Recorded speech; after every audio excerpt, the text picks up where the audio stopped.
certain aspects of tension come up with frustration, sometimes a stress response. It's really interesting when you start, oh, look, oh, that's interesting. Like, I'm feeling this now in my body. There's some tightness, constriction. Yeah, I see your hand there. Oh yeah, I felt this, I don't know if anybody else feels this, but I felt this like really bizarre, like buzzing. Like, I feel like, I don't know what it is, but it happens when I've done this before, when I've meditated. I relax, and then I feel like, kind of like, it feels like a weird kind of vague nervous sensation that kind of like sweeps over me. Mm-hmm. And it feels a little bit bad. Like, it doesn't feel as good, but I can do it kind of at will. And I don't know what it is. I don't know. Yeah. That's interesting. It just kind of comes when you meditate. Yeah, or I can make it happen. I don't know what I'm doing when I'm making it happen, but I can make it happen. And nothing else happens except for me feeling this like weird buzzing sensation. And I'm not sure if it could be bad. It just is what it meant. Not good or bad, it's what you're experiencing, right, in that moment. But I don't know, I have no idea, like, other than being able to describe it as this like weird buzzing that just kind of passes over me, like almost feeling like I'm fainting a little bit, like I'm like losing consciousness a little bit, or like, I don't know, having a little bit of this, like a seizure or something. I don't know, it's really disconcerting. Yeah, I think I can relate to exactly what you're saying. I feel like that when I put my body in this really relaxed kind of feeling, and then what you just described is what I feel too when I do that. Yeah, and you're relaxed, and then you feel a sudden like buzz.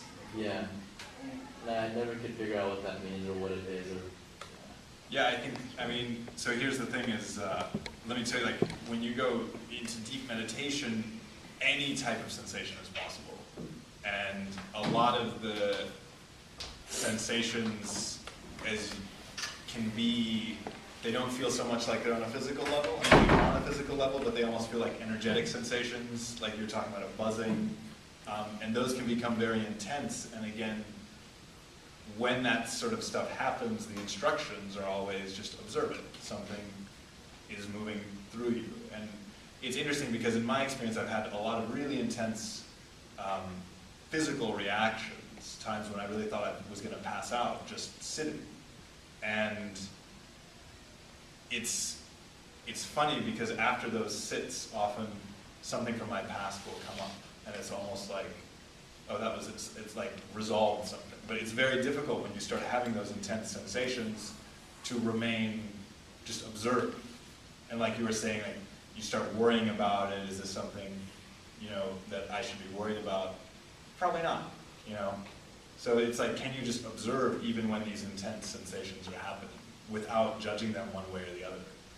And the other thing is that some people get frustrated. Some people meditate for years and never have those kind of sensations. And they're like, why aren't I having intense sensations? I want to be having intense. And that's also not the point. The point is not to have intense sensations, though you certainly do. The way I sometimes describe it is you start bringing your awareness more into like a particle level, which tends to be more of an energetic experience and is less about like pain or whatever it is, right? And those are intense sensations, and often they're intensely pleasurable. And that's what's kind of crazy, not grasping at the pleasure. Some people keep trying to get back to, oh, I had that great buzzing sensation. I felt so elated afterwards, and that was awesome. I'd like to get back there. That's not the point either. But it's interesting. So when that happens, it would be, without, I would say, like, if you relax into it, then what's causing it might at some point just kind of appear. Other? Russ, yeah? I thought there was something very powerful about just letting myself feel however I was going to feel. I mean, see, you've mentioned that many times in your description, so it seems like a kind of central idea maybe for meditation, but I think in my daily life I instruct myself a lot. Yeah, you mean like I should? Behavior a lot. And so it was nice to just sit and let whatever happen, observe it but not judge it. Excellent. Yeah, and it's always that trick of like, we want to like better ourselves, but meditation in a sense is like you take this time to just sit and observe, and in a way, unless you learn to observe your reactions, how will you ever change them? And just by observing them, they tend to change. Often in very like, what seems kind of not particularly important ways, but they're still big changes. Other? Yeah. I have a really hard time staying awake. I feel like I'm focusing really well for like a couple minutes, and then suddenly I realize I've just woken up again. Yeah. Back asleep. Yeah, that's not, and I don't think you were the only one. I was watching sometimes, and there were certainly some heads nodding. And that's totally, I mean, that happens to everyone. It's late in the day too. When I did my first retreat at Olin, that was like the first 4 days, the early sits were at 4:30 in the morning. And I don't like waking up I don't like being anywhere at 4:30 in the morning, so I'm in bed. And that was it was really hard. And what was interesting was after the first couple of days, it wasn't a problem anymore. But that's a big one when you meditate. And sometimes it's just due to physical fatigue, and sometimes it's like you're bored. And it's, what do you know, it's, I feel like it's almost your body revolting against this like lack of stimuli coming in. Like you're just sitting here, you're not doing anything, you're just breathing. It's, we're not used to that in today's society. People have smartphones, and we're constantly bombarded by stimuli all the time. And I think, yeah, that happens all the time. Yeah. I just wanted to point out that, so I've been studying Vipassana for several years. Things like getting bored, falling asleep, having these thoughts, they're all content that we can investigate. So one sort of way that you can see these experiences, they might not agree with you at first because it feels like you're failing in some way, but it's what you do. I mean, it's who you are, it's what's happening. It's something that is beyond your control. And a lot of this is just giving up control and just observing what is happening and understanding something about yourself. Like curiously investigating what is it like to fall asleep? That's actually a very complex process. Your brain is going from a state of being awake to a state of sleep. And all sorts of things are changing. At a macro scale, you have frequencies which actually change.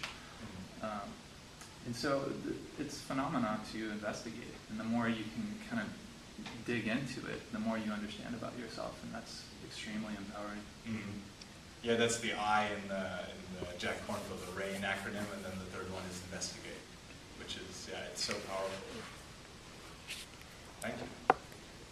Other different reactions? I felt like I wasn't knowing if I was asleep, like I lost consciousness for like a while. And then Lost consciousness. Yeah, I feel like I lost consciousness. I didn't realize I was reading whether I was in the room or was somewhere else. And so I had to open my eyes to like figure it out. I was like, oh yeah, I'm still here. Oh. Which was pretty interesting. I don't know. Were you still aware, or? I became aware and I had my eyes closed. I think I woke up, like I fell asleep. And then I started questioning whether I was here or was somewhere else. But I couldn't see anything. I had my eyes closed. I had to open my eyes. And yeah. Interesting. And there's many people who meditate with their eyes open for the sake of not. I have to admit, like sleep I have trouble with sleep also because for me, you're right, it's an interesting phenomenon, but that's the one phenomenon where I'm asleep, so I can't bring my curiosity to it. It's very frustrating. I mean, that's when I get frustrated, is like when I fall asleep, I'm like, and some people meditate with the eyes open, but I think the danger of that is you get distracted by a lot of visual stimuli and you can't quite sink as deeply into your body. I saw a hand up. Yeah. The same thing happened to me the first meditation, and it almost felt like I was the only one still meditating, and everyone else was like active in the class. I had to like slightly open my eyes to realize that we were still doing it. I didn't expect it to be that long, so. Yeah, it was only 15 minutes. Yeah, felt like forever. Yeah. With regards to the timing, the only time I felt like a little bit, my thoughts going back, was when I could feel about 15 minutes had gone by and it was like, okay, time to like start leaving the meditation. When I sink into like a longer sit, it's much easier to fall into it because I know you're not getting out of it. Yeah. Zoom, so. Yeah. And so I'm curious, I mean, did anybody feel a lot of resistance to the meditation? I mean, that's usually a fairly common, yeah. What was your experience like? I mean, so I just kept sitting there like, okay, I'm breathing in and I'm breathing out. And then I'd have like songs playing in my head and I'd be like, la la la, but I'm still breathing in and out. And I'd like fall in and out of it to points where like it was just quiet, but then for some reason something like someone's phone kept like ding, and then another song would come in. And I was kind of like spacing, but then I started falling asleep, so it was kind of like, oh, gotta wake up. But then once I was awake, then the song would come back. So it was like a weird kind of like waves. Like I could feel the waves in my head too, kind of. Oh, wow. Like this oscillating vibration. Yeah. But then it also, like I had a little soundtrack to it. Mhm. It happens to me frequently, so I don't know if it's Wow. but That's interesting. Yeah, I mean, again, it's just stuff to observe and like investigate, as you were saying, and like part of it is like how much curiosity can you bring to something like the breath or sensation. What about the sensation part? Where people, I felt, and I'm very susceptible to suggestion. I hypnotize easily. And so when you said to focus, very, very early on, you said to focus on essentially the mustache, and that was an intense pressure, yeah, which didn't go away for the whole course of minutes. wow, yeah, and that's a sensation, right? And that's what's interesting. Like among the what they refer to as the Four Noble Truths of the Buddha, one is that it is just everything is changing. Sensations arise, sensations fall, and it's kind of interesting just to sometimes observe, okay, I've got pressure, it's still there, and then at some point it's going to be gone and there'll be something else. And it's, so one of the things I think one starts to realize, well, it's kind of silly to like identify so much with these sensations that are just changing all the time. Or with thoughts. We don't have control really over our thoughts, not a whole lot anyway, you know? Not during most of the day, we're walking around and something is happening, I've got to do this, I've got to do that. So part of, I think, how I like to think of this is also like, Buddha just means the awakened one. We're talking about falling asleep a lot. And it's more about being really awake. And there's many different ways to wake yourself up. One way of doing that is through sensation. And that's this technique. And it's just one technique, of course. But it's a pretty powerful one because sensation, I mean, we are to a very large extent governed by sensations. And I often think one of my housemates loves riding his motorbike. And when he's stressed out or has problems, he gets on like the freeway and goes like 100 miles an hour on his motorbike. And why does he do this? It's because when you're in doing something like that, you have to be 100% awake. Completely awake and aware. Your thoughts can't go anywhere else, and they won't go anywhere else because there's this threat of like imminent death. And I kind of like thinking of meditation as like trying to get to, you could say trying to get to a similar state, but being that awake all the time without the need for that threat. Like, why isn't it enough to just sit, if I decide to sit and observe my breath, why can't I be that awake when I'm sitting and observing my breath? Easier said than done. Other responses to that first one? I'm a little curious about, there seems to be, I see like two faces to your descriptions. One is this very kind of agnostic, almost scientific quest for like, just like collecting data and seeing where it takes you. And the other one seems to have a lot of kind of values, like implicit values built into it. So like, for example, you mentioned negativity as being something that, like the monk example, as being something that, you know, maybe isn't the best thing. And also just like the kinds of changes in behavior that it seems like meditation is a part of, they seem to have this kind of emotional value component to them.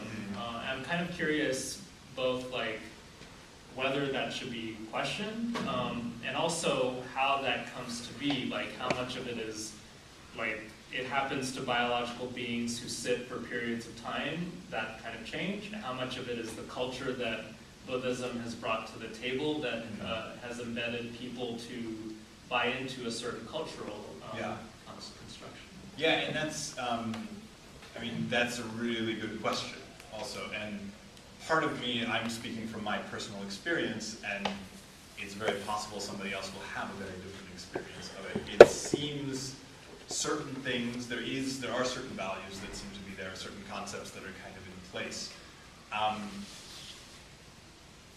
I'm trying to think how best to, like, what's the exact question? Like, I don't know, I just kind of like threw a bunch of stuff at you. yeah, well, what I would say is, with Buddhism, I would say, first of all, you can practice this and not be a Buddhist. You don't need to be a Buddha. This is just, these are just the techniques he gave us. They're techniques, they're methods. Zen, the second thing we did, they call themselves Buddhists. It's completely different, and it doesn't have anything really to do with those two techniques there.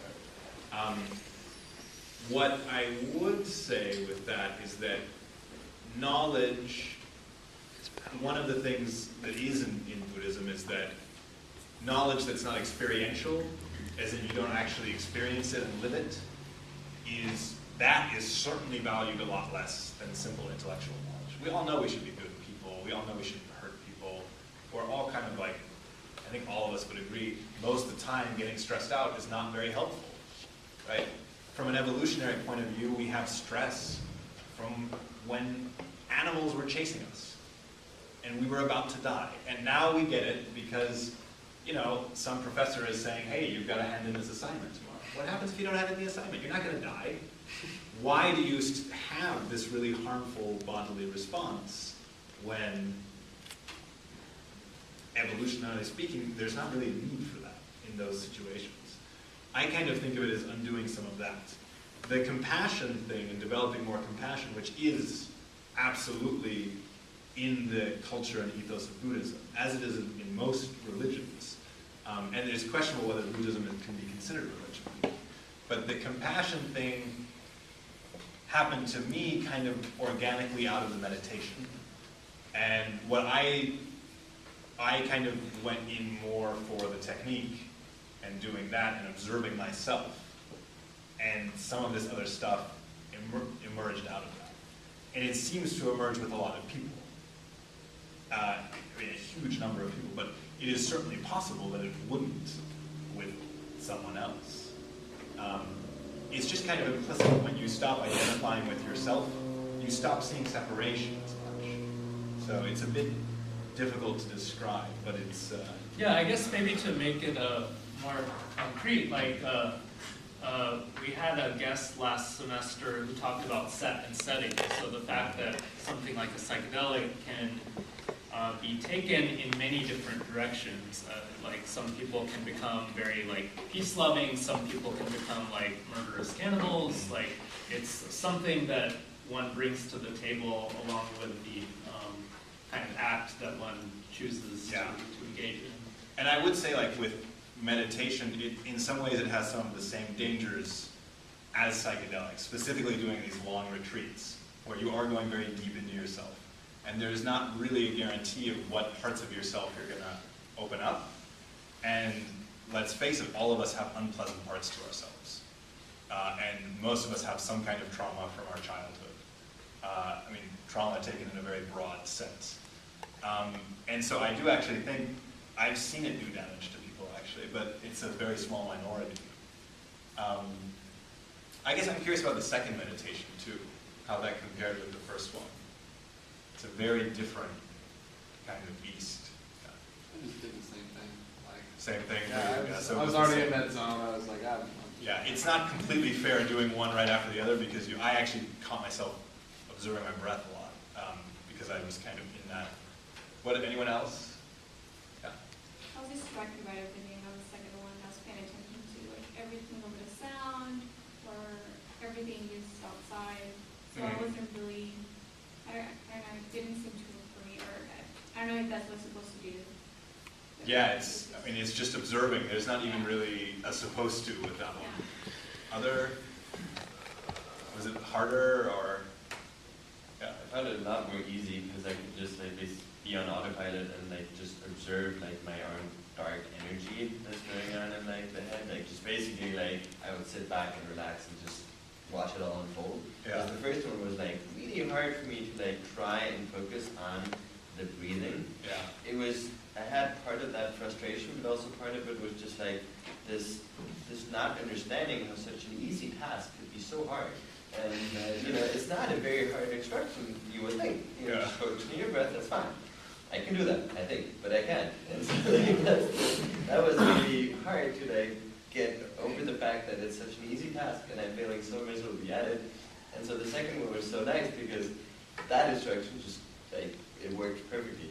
Just like sitting back and like watching it, and it was interesting. It was like a movie almost that was like playing in my brain, and then all the other things that distracted me in the first sitting didn't distract me at all anymore because I was in this movie and like it was very powerful and like everything was happening just without my control. Yeah. And the first time I was trying to put control in it and I couldn't. It's interesting. And the most interesting part though of all of this is like it didn't actually happen it didn't actually matter what happened in those 15 or 5 minutes.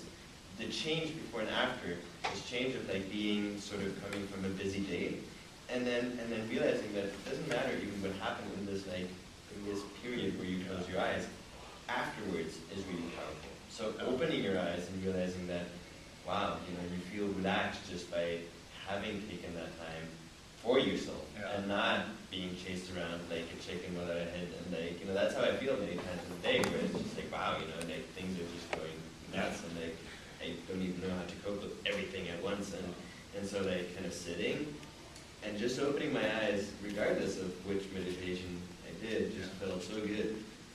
So that's a question that I have for you too, is like when you talk about these things of like my goals of like what you're trying to achieve with the meditations, does it happen during the meditation or is it afterwards? Is it like an acute or a chronic effect that you perceive when you say that meditation changed you in a certain way? Is that acutely happening or is it something that is more chronic, more sort of like on the long run? Well, both, but mostly I would say long, I hate to say long run, but yeah, long, I mean, the changes have been very, it's not like they just went away, but sometimes you do have certain revelations, like right after a sit, so like, there's something specific. But, yeah, it's interesting because the practitioners of Vipassana will say, this is the Buddha's practice. This is the pure one. The practitioners of Zen will say, it's too much control. You're controlling your awareness, you're scanning, you're focusing on the breath. There's too many instructions. With Zen, you just observe, doesn't matter what it is. It's almost like you're piercing directly to the core of reality with Zen. And yeah, it's very interesting. One thing I will say, you asked long run or short, one of the things I think that happens with a lot of people when they meditate is you realize linear time is not really how things work. And so meditation is almost just a way of tapping into the now. And there's really no need to sit if you can, you know, be in that space. Well, plenty of people do walking meditations, but it challenges our notions of linear time, I think, in a certain way, in a very strange way. I just wanted to address the question of like time. I'll just do a timeout and say that it is the time is 7. So please continue the discussion. Just like.